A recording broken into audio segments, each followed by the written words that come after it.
впереди вся жизнь с ее радостями и печалями. Все оборвалось в тот роковой день 14 августа 1992 года.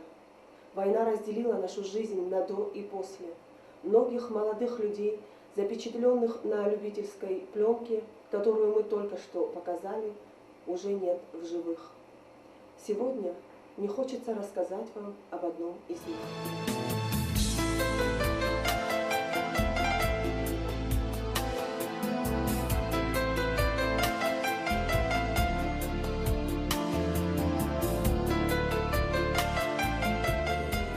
Я, как отец, горжусь тем, что он был именно таким, каким должен быть настоящий молодой человек.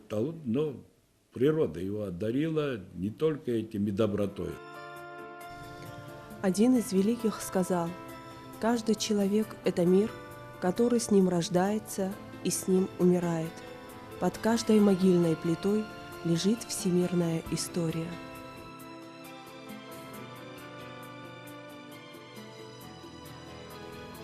В 1970 году в семье известного в Абхазии юриста Сергея Бганба родился второй сын Астамур.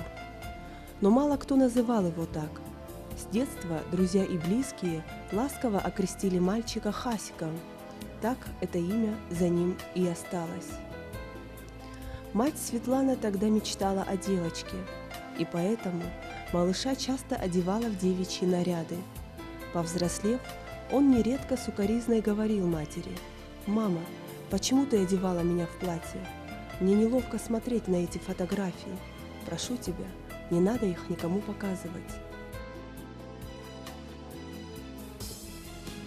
У соседки девочки взяла платье его, то с бантиком, то с платьицей. У нас вот в альбоме даже сохранилась его фотография. Да, мои дети, они все они характером неплохие, но он как-то отличался от них, что он очень был родственный. Он никогда не, если узнает, что кто-то наш родственник, он пока не допитывает, с какой стороны нам он доводится, пока он не перестанет.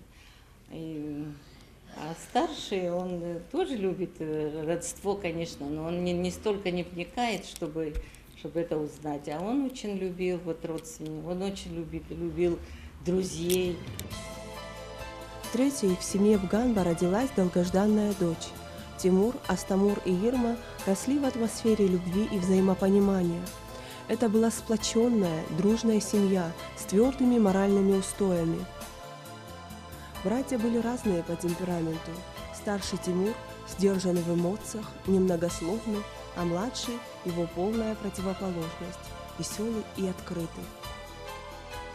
У нас были такие своеобразные отношения. В каком плане? Мы все время друг другу что-то доказывали. Ну, как обычно, в любой семье, так сказать, и особенно когда два мальчика растут, в общем, мы спорили, дрались, всякое бывало, и спорили, кто лучше плавает, кто лучше бегает. В общем, я был, правда, более спортивнее его, но зато он больше увлекался шахматами. Он всегда, что хочу отметить, что он всегда был инициатором наших игр. Если он там начинал собирать марки, соответственно, я потом начинал собирать марки. Он собирал монеты, он в чем только не увлекался, он играл на кларнете. То есть он был разносторонний меня, безусловно.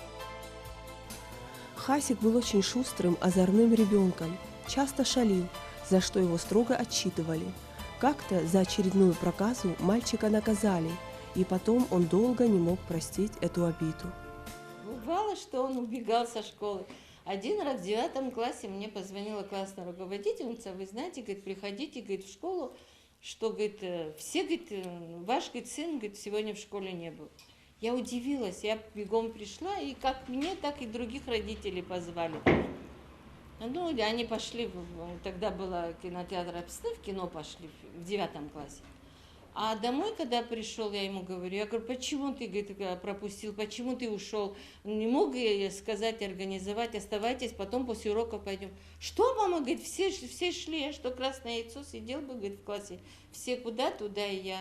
Конечно, и двойки получал, но и мог успешно исправлять потом в конце.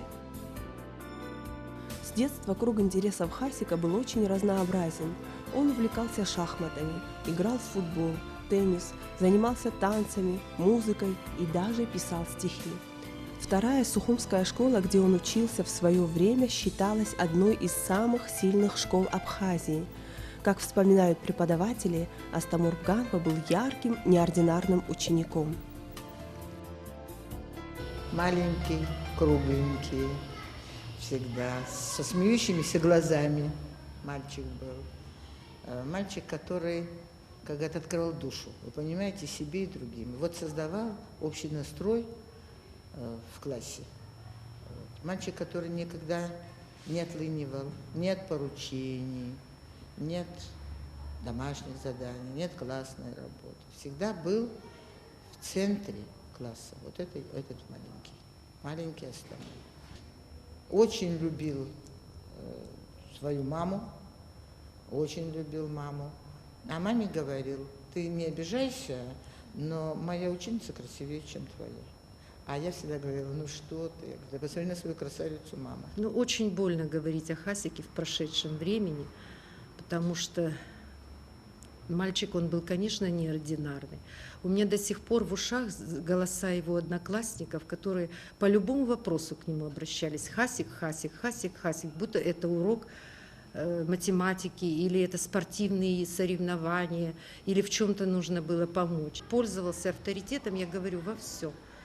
Будь то учеба, или будь то какие-то спортивные мероприятия, или сбор металлолома, но везде. Он всегда был очень аккуратный, выглаженная белая сорочка и красный галстук, всегда отглажен. И особенно мне запомнился случай такой вот, когда он учился в 6 классе. У нас проходил классный час, который был посвящен такой тематике: кем я хочу стать. Ну и все ребята выступают, кто говорит, что будет врачом, кто говорит юристом, экономистом и так далее, такие престижные профессии. Ну и дошла очередь до Хасика, и вдруг он встает и говорит: а я хочу быть сельскохозяйственным работником. И я, конечно, была поражена на некоторые доли секунд, не могла поверить, что этот мальчик городской, из такой интеллигентной семьи, казалось бы, далекий от земли, и вот он хочет стать сельскохозяйственным работником. И он так и преподнес это, вот, что он хочет им стать. Он любил, конечно, свою землю и остался верен ей до последних своих минут жизни, отдав ее, не задумываясь. И вот этот случай, сколько бы лет ни прошло, не случай, а этот классный час, у меня вот до сих пор в ушах его голос, вот кем он хотел стать и посвятить себя действительно земле. Про таких людей, как Астамур Бганба, поэт сказал: он был человек, человек во всем. В нем были огромная жажда жизни и стремление дарить любовь окружающим. Хасик обладал большой притягательной силой, его широкая натура неизменно привлекала сердца. Хасика любили все, с кем он общался, за глубокий интеллект, чуткость и отзывчивость. Дружили давно, и у нас как бы была общая компания с Тимуром, с Хасиком. Вот, и место сборов всегда была, значит, ихняя квартира, ихний дом, да. Планов было очень много, особенно, помните, это предвоенные годы, 91 год, когда только, значит, демократизация и все остальное. То есть интересы были во всем. Ну, я не знаю, в области предпринимательства, в области там культуры, там разные, во всех областях что-то мы искали, что-то мы, значит, пытались тогда найти для себя. Вот. И одним из таких участников всех этих и там как бы зажигательным моторчиком был именно Хасик. Вот. И такое качество, как дружить и быть центром вот большой группы друзей, это вот у него такая была неотъемлемая часть его жизни.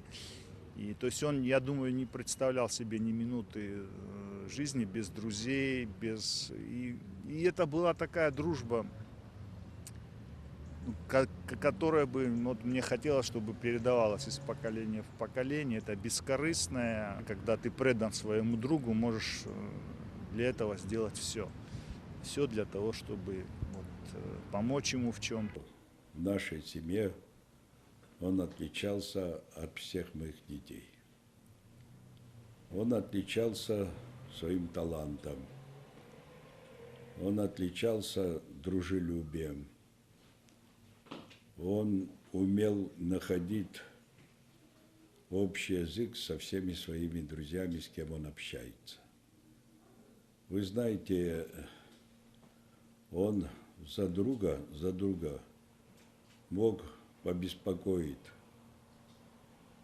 любого человека, независимо, будет это родитель, будет это ли посторонний человек.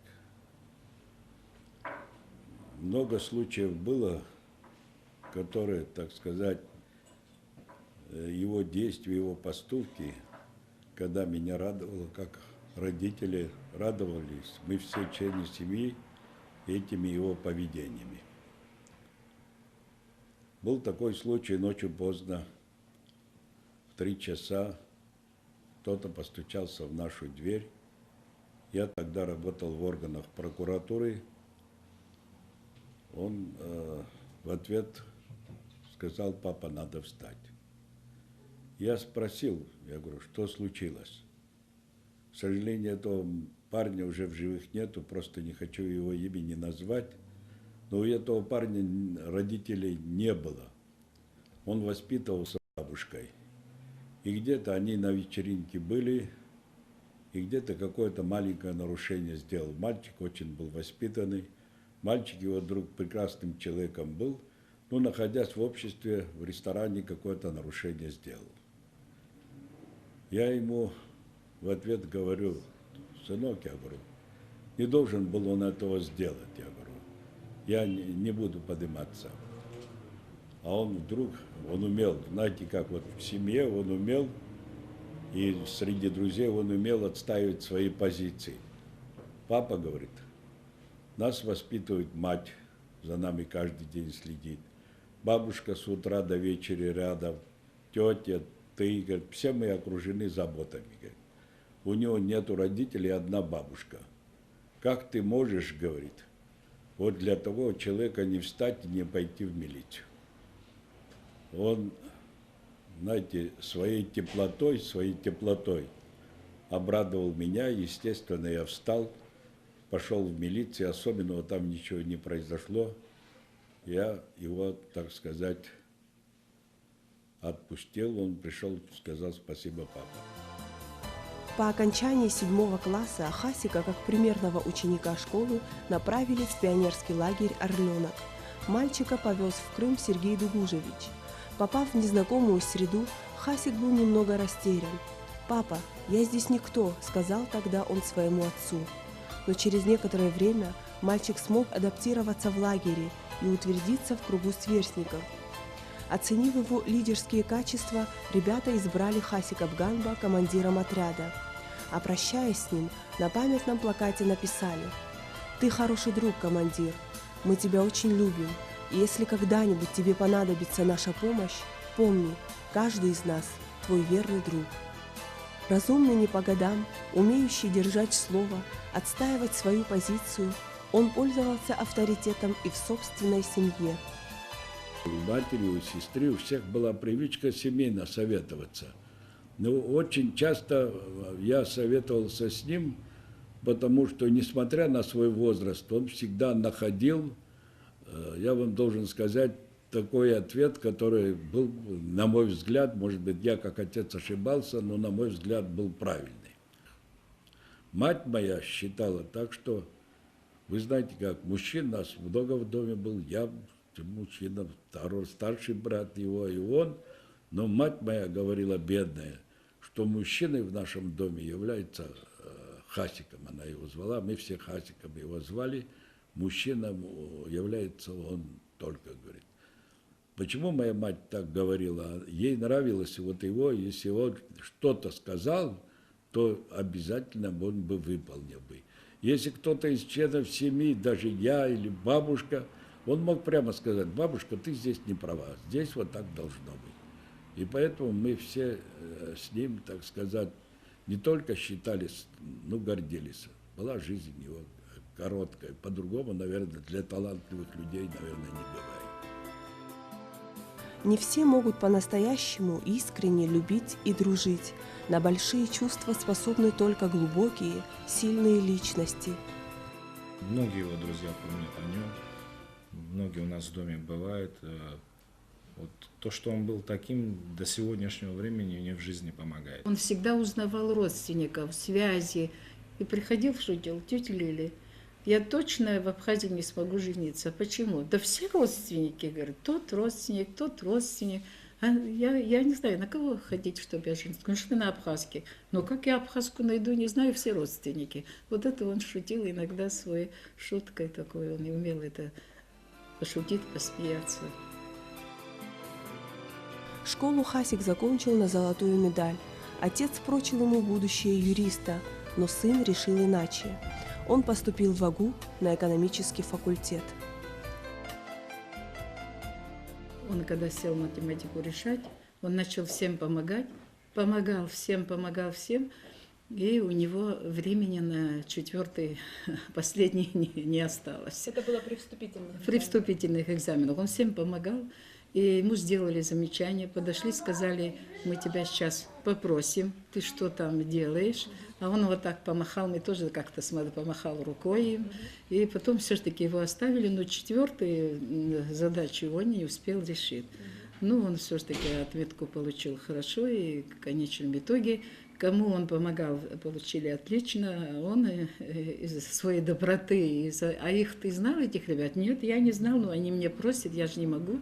И сзади вперед на шпаргалке, на салфетке, тогда не разрешалось писать. И он, в общем, вот так вот, такой характер. Он вообще с детства был такой, что он хотел всем помогать. С первого дня вот в этом человеке я замечал такого надежного, очень интересного, умного, грамотного студента. Он выделялся на самом деле во всем. Был очень активный, знаете, вот у нас проводились и в тот период общественные мероприятия, внеучебные мероприятия. Он был активный, организовывал всех своих друзей. Были тогда тоже, проводили мероприятия, связанные с празднованием 8 марта, женский день. Я никогда не забуду, когда он с букетами таких красивых цветов заходит на кафедру женщин, преподавательниц, поздравлял. Знаете, это мы даже удивлялись, как вот так все организовывает. Но это он был инициатором в этом деле, мы это знали. Он был, знаете, очень эрудированный. И вот говорят, знаете, как я могу сказать, это человек, который он одинаково мог хорошо знать математику, экономику, экономическую теорию и специальные предметы. Бывало, он по утрам иногда опаздывал, на первую лекцию опаздывал занятия, он всегда заходил, и вот шапочку он любил одевать зимой, вот шапочку снимает и вот так сзади держит его, и потом наклоняется, здороваясь, извините, пожалуйста, вот так по-абхазски говорят хрхон, это означает, чисто воспитанный в абхазских традициях, проявлял таким самым уважение к старшему. И как бы это сейчас нужно было вот, воспитывать нашу молодежь, которая иногда даже забывает шапку снимать, когда разговаривают со старшими, с пожилыми людьми и так далее. Это была черта, которая не каждому присуща. А он даже разговаривая, он всегда показывал, как будто он извиняется постоянно перед старшими, что он где-то провинился якобы. Абхазский государственный университет по специальности экономист-менеджер Хасик закончил на красный диплом. Только диплом так и не был ему вручен. В тот год в Абхазии началась война. Я почему-то, и мать, и все мы за него беспокоились. Когда война началась, мы все почувствовали, что неминуемо он может, так сказать, погибнуть. Потому что по натуре он был такой, что не мог он сзади кого-то стать. Летом 92 года Хасик устроился на работу в Госкомитет по управлению государственным имуществом и приватизации. В организации было много молодежи, Хасика окружали друзья. Начало взрослой жизни радовало юношу, и в минуты откровения он делился с мамой планами на будущее, а их у него было много. Ну, много чего хотел, говорит, но ничего не успел. Он мечтал, говорит, я, говорит, первую, говорит, вот если я начну зарабатывать, он очень мечтал своей сестре машину купить. И вот он говорит, проезжает мама, вот такую купить ей машину. Я говорю, что ты ей, я говорю, а себе пока купи. Нет, говорит, она же у нас единственная, говорит, я, говорит, хочу, говорит, первую, говорит, мою, вот если у меня это получится, говорит, я своей сестре машину куплю, говорит, а потом, говорит, себе. Он очень был привязан к ней. Я хотела, чтобы он продолжил учиться. Хотела в аспирантуру. Мама говорит, если ты это очень хочешь, говорит, я обязательно, говорит, пойду. Во время войны Заур Шалашава, его был учитель, и встретил его, говорит, вот так мама очень хочет, обязательно, и когда закончит войну, говорит, я, говорит, поступлю, и вы станете моим руководителем, он ему говорит. Но мечтам Хасика Бганба так и не суждено было сбыться. Проработал он всего неделю. В одно мгновение все перевернулось. Время подходило к полудню, когда взволнованный юноша буквально ворвался в дом и сообщил родным, что началась война и что он уходит на фронт. Я прибежала домой. Я успела прийти, когда он с автоматом зашел домой, уже оттуда приехал. Я когда зашла, мне сказали, что он уехал. А Тимур бежал за ним за машину, и на нашей машине уехал с ребятами. Но он не остановил Тимура, Тимур до площади побежал за ним. Он говорит, я вернулся, потому что он меня не взял и не остановился, и уехал. Куда уехал, не знаю. Уехал и все. Они мне не сказали нам. А потом вернулся с автоматом и зашел. Вот я говорю, Хасик, я говорю, могут помириться. Я тебя умоляю, не бросайся в огонь. Подожди, не делай этого. Он так повернулся, обиделся на меня и говорит, это ты говоришь, опять меня упрекает. Это наша государственность пропадает. А ты мне говоришь, чтобы я туда не пошла, и я в стороне встала. Я с тобой не согласен, обиделся на меня очень сильно. И он ушел. Ни мать, ни отец ни одно слово не сказали. Лаглагер, даже не сказали «оставайся». Они просто смотрели на него, и все. И отец понимал, что они должны пойти.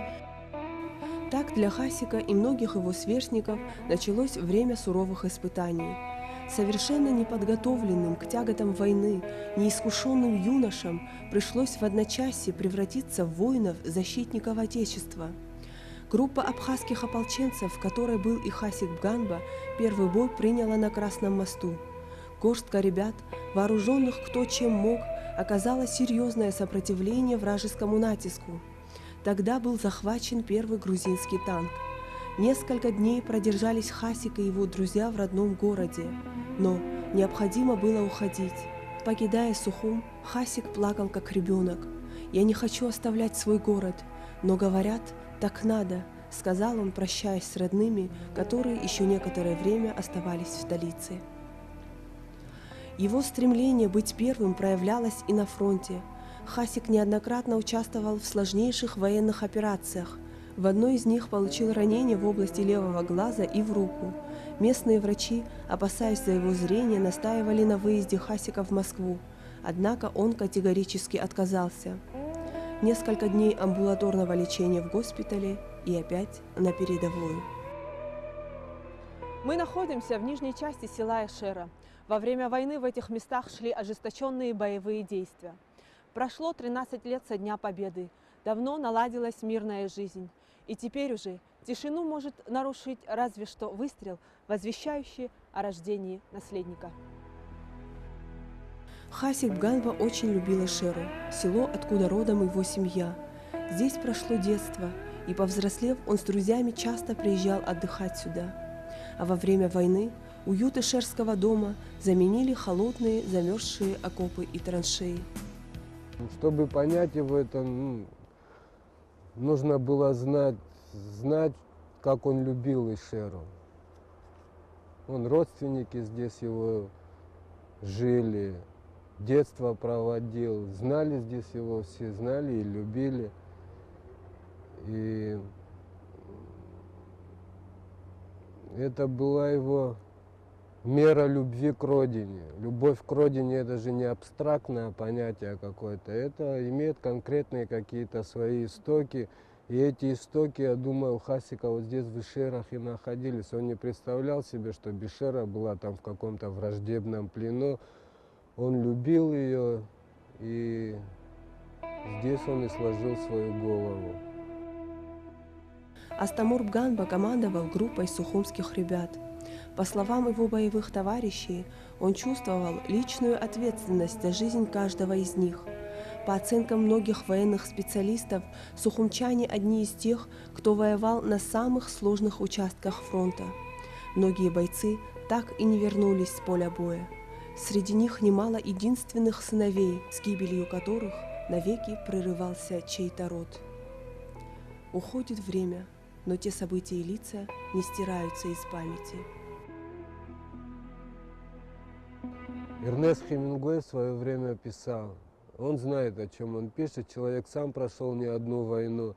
И вот он писал, что когда люди борются за освобождение своей родины против иноземных захватчиков, и ты знаешь, что это твои друзья, новые друзья и давнишние, ты знаешь, как на них напали, как они начинали практически без оружия. И глядя на это, на ихнюю жизнь, на ихнюю борьбу и на ихнюю смерть, начинаешь понимать, что на свете есть вещи, которые намного хуже, чем сама война. Трусость хуже, предательство хуже, эгоизм хуже. И вот 14 августа 1992 года, с первого дня буквально, не нуждаясь в каких-то разъяснениях, агитации, каких-то подсказок, не указов сверху, без всяких колебаний. Хаси, как его называли все, с первого дня, с первых минут был в первых рядах вооруженного сопротивления. Не мог он сзади кого-то стать. Ну, был такой случай, получил он команду, ну, один из примеров, получил команду проверить, значит, заминированность берега, реки Гумста, заминированность берега, надежность этих заминирований. Значит, он сам пошел это, так сказать, делать. Ну, я когда узнал, я говорю, слушай, у тебя столько ребят там, ну, как я могу другого подставить? Говорит, я сам пошел, сам залез в речку, говорит, дойди, но все проверил. Новый 1993 год Хасик встретил с родными в Афоне. Вечером 31 декабря его принял главнокомандующий абхазскими вооруженными силами Владислав Арденба. Они вместе выпили шампанское и договорились после победы непременно встретиться и опять поднять бокалы. Для Хасика это событие оказалось намного значительнее самого праздника. Ему представили вот один из наших ребят, который все время не вылазя находится в окопах. Он обрадовался, обнял его и предложил ему бокал шампанского. Ну, Хасик постеснялся, пригубил и поставил. Но Владислав Григорьевич сказал, вот ты хочешь соблюдать обычаи наши, но я тебя прошу, это надо выпить. И он выпил и сказал, вот закончится война, мы с тобой вместе выпьем. Он вернулся домой в Ишеру, их отпустили 31-го. И дома говорит, я не буду руки мыть. Говорит, я, значит, здоровался с Владиславом Григорьевичем, я был там, и он так радостный был, что он у него был, что он ему сказал, что после войны мы вместе выпьем с вами, мы обязательно победим. Недолго длился праздничный отпуск. Намечалась первая операция по освобождению столицы Абхазии. Надо было идти на фронт. Последний Новый год, 31 декабря 1992 года, последний год, Новый год с нами в Афоне, мы были в Афоне, и он с нами отметил.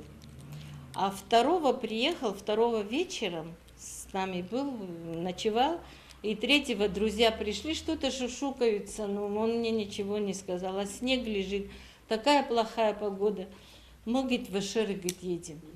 Я говорю, Хасик, куда? Я уже чувствую. Я, говорит, в Эшер едем, говорит, да, там наши близкие родственники, мы там переночуем сегодня, говорит, а завтра утром, говорит, мы на позицию пойдем.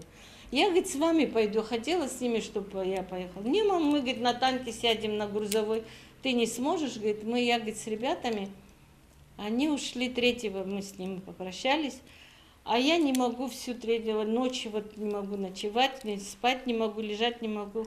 Видеть, что я нервничаю. Лёва Алиц говорит, Света, ты хочешь к нему поехать? Я говорю, Лёва, я очень хочу. Мы с ним приехали 4-го утром в Эшерах, и он у наших родственников со своими друзьями там ночевали. И каждый занимались, свои автоматы чистят. Они меня не видят, дверь была открытая, и слушаю, они говорят, если, говорит, 50% нас, если останутся, говорит, Абхазия никогда, говорит, не пропадет. И 50% нас этих. А я открыла, не выдержала. Я говорю, что вы говорите, ребята, говорит, почему вы должны 50% погибнуть? С вами ничего не будет, я говорю, это... Сейчас вы так духом не падайте. Нет, мы так не сказали, они сами. И Арзик бедный, и он сидели, чистили свои автоматы. Это Эшпер Русик. И вот 4-го утром я их провела до конца, пока и мои глаза видели, смотрела вслед за ним. И все, я больше его не увидела.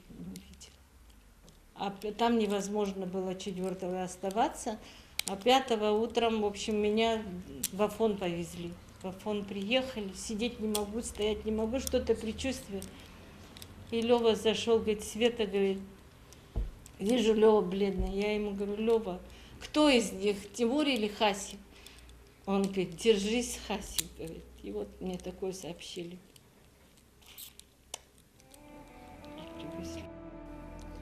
5 января 1993 года Хасик в последний раз доказал свою преданность друзьям.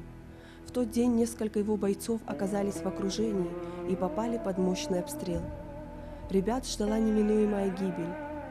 В это время кто-то из них в отчаянии крикнул: «Хасик, помоги нам!» Не выдержало горячее сердце Хасика Бганба, ведь друг оказался в беде, и он, забыв о всякой осторожности, встал во весь рост с пулеметом в руках и открыл огонь по противнику, тем самым отвлекая внимание врагов на себя. Те ребята смогли спастись, но не стало самого Хасика. Его судьбу решила пуля вражеского снайпера.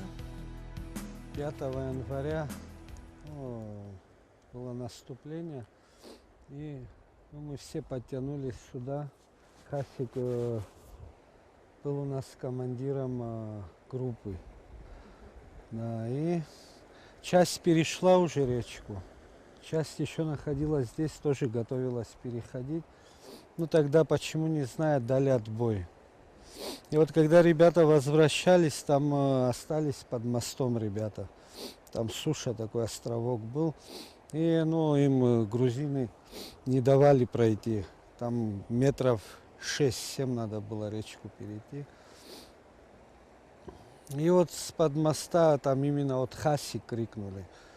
Хасик, помоги, его близкий кто-то, да. И Хасик взял пулемет, с ним Робик Ашуба с гранатометом, они отвлекали, в общем. Удар, на себя удар приняли, те успели выйти оттуда. Вон там снайпер Хасика поймал, да. И он погиб, его Робик на руках вытащил, нес уже, да. Так погиб, в общем. Да, выручая ребят, он был отчаянным парнем. Хасик, да, относился к такому, я думаю, понятию, которое можно сформулировать как интеллигент-воин. То есть человек, я бы его отнес как бы к цвету нации. Понимание того, что в такую самую критическую минуту для своей родины надо взяться за оружие, наверное, было у всех.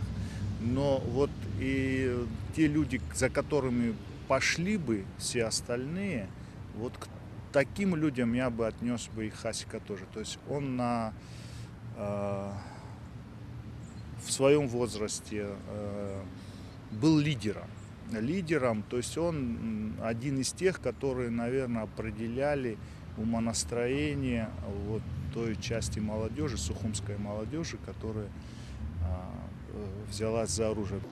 Когда я услышал 5 января о его гибели, знаете, это было очень трудно перенести.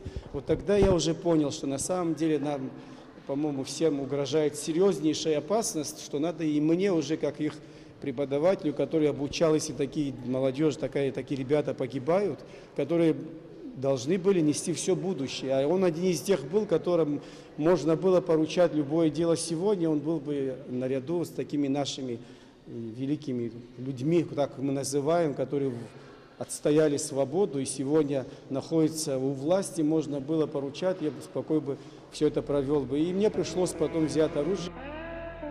Здесь уместен афоризм Черчилля: «Гибель на войне 100 человек – это статистика, гибель одного человека – это трагедия». В тот год зима выдалась на редкость суровой. В ледяную стужу отдельным группам все же удалось форсировать Гумисту. Но на войне как на войне бывают успехи и неудачи. Военная операция по освобождению столицы в тот раз потерпела поражение. По данным Минобороны, в результате неудачного наступления погибло более 100 бойцов абхазской армии.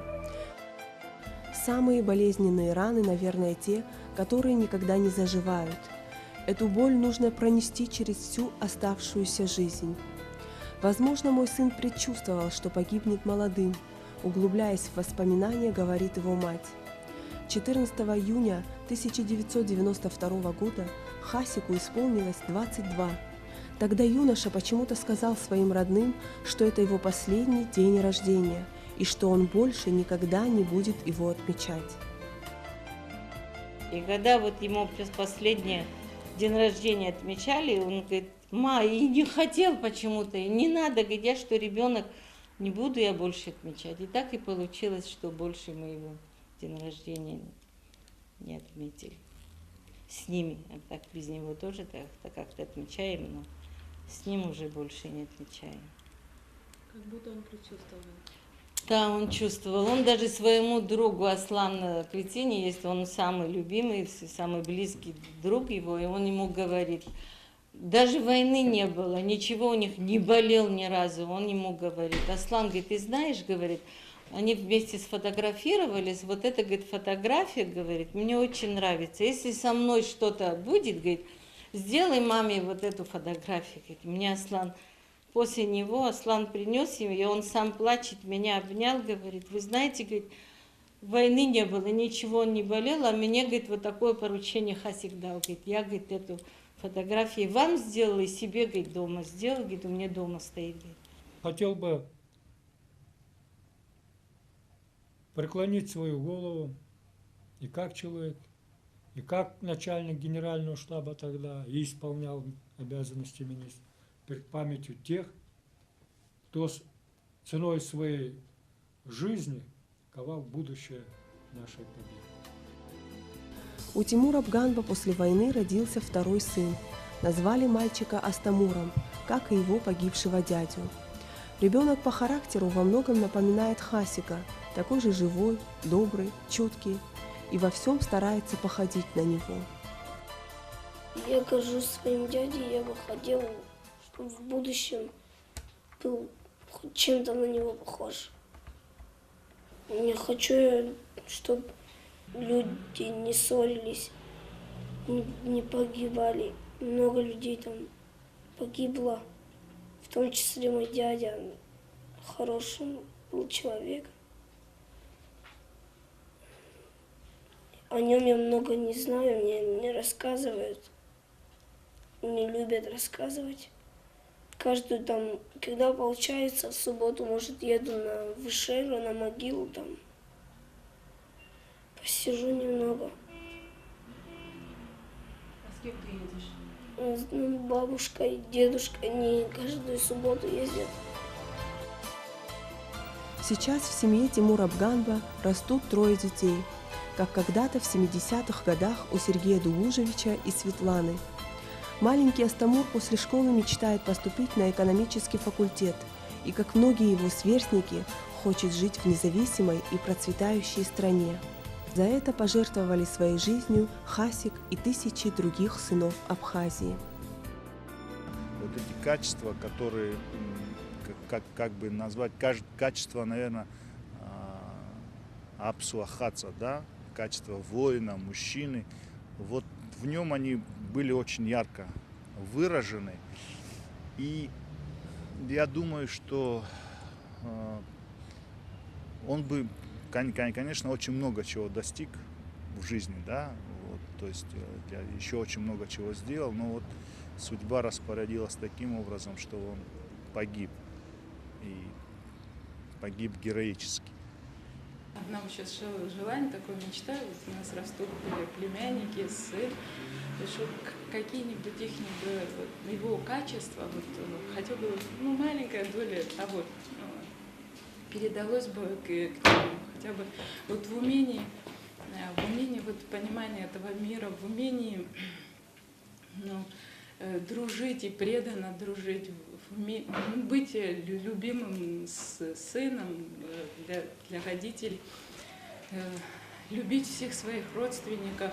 Потеря таких, как Хасик Бганба, каких немало в этой войне мы потеряли, и ребят, и девочек, она невосполнима. Ихняя энергия, ихняя нравственная чистота, незаурядность, которую они положили всю на алтарь Отечества. Я надеюсь, что жизнь Хасика Бганба будет примером для наших будущих поколений. За мужество и героизм, проявленные во время Грузино-Абхазской войны, указом Президиума Верховного Совета Республики Абхазия Астамур Бганба удостоен высокой награды Ордена Леона посмертно. Имена защитников Отечества, тех, кто шел стезею славы, навеки останутся в памяти народной. Сент-Экзюпери сказал: «Наши близкие не умирают, они просто становятся невидимыми».